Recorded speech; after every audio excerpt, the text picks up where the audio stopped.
Sylvie Marchand, conseillère municipale, déléguée aux affaires juridiques.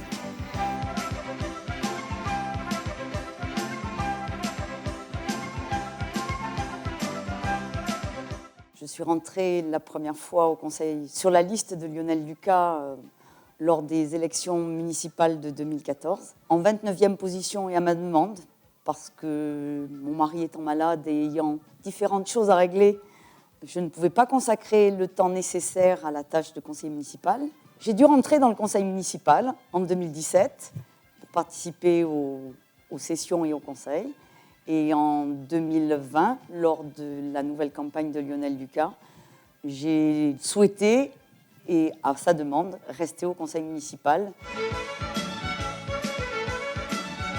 J'assume bénévolement et comme je peux la présidence d'une association en y travaillant 50 heures par semaine. Je me suis vue devenir présidente d'une association d'haltérophiles, de gymnastique et de musculation. Au départ, nous avions une association de gymnastique volontaire que je présidais. Il est advenu qu'avec M. Bulgarides, on a été amené à se dire ce serait bien si nos adhérents pouvaient à la fois profiter des cours collectifs et de la salle de musculation. On a uni nos deux associations, on a pu leur donner accès à toutes les activités et puis finalement, on a réussi à mener notre projet à bien. C'était d'avoir une salle d'haltérophilie, musculation et gymnastique. C'est d'ailleurs une des promesses que j'avais fait à Monique Maurice.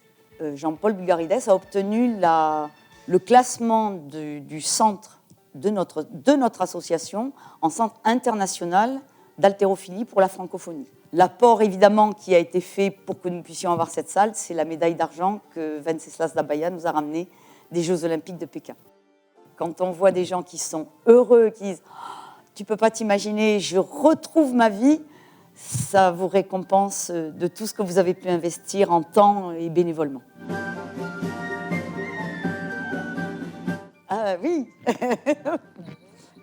Ah oui, mais je l'ai sur je me le dis sur la tête, tu ne peux plus me filmer après. Hein. Je suis arrivée dans l'association François Ier en suivant une amie qui aimait danser et qui me dit « viens danser avec nous ». J'adore ça.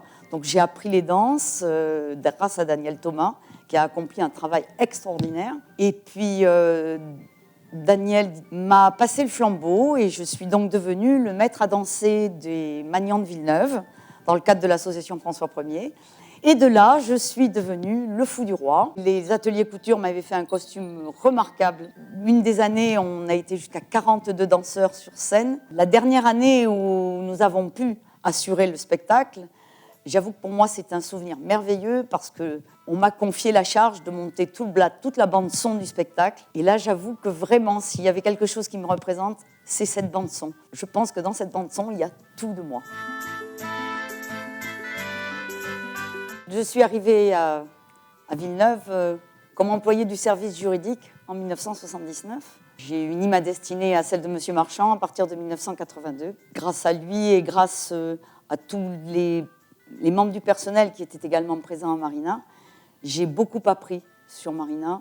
J'ai appris son histoire. Ça ne remplaçait pas le petit plus qui apportait Jean Marchand en racontant des histoires. Et je n'ai pas quitté Marina depuis 1982. Minango était un génie et je pense qu'on ne lui a pas toujours rendu la légitimité et la gloire qu'on aurait dû lui rendre. C'était une équipe, Minango Marchand. La plaque du patrimoine architectural du XXe siècle, leurs deux noms sont apposés car ils faisaient vraiment une équipe.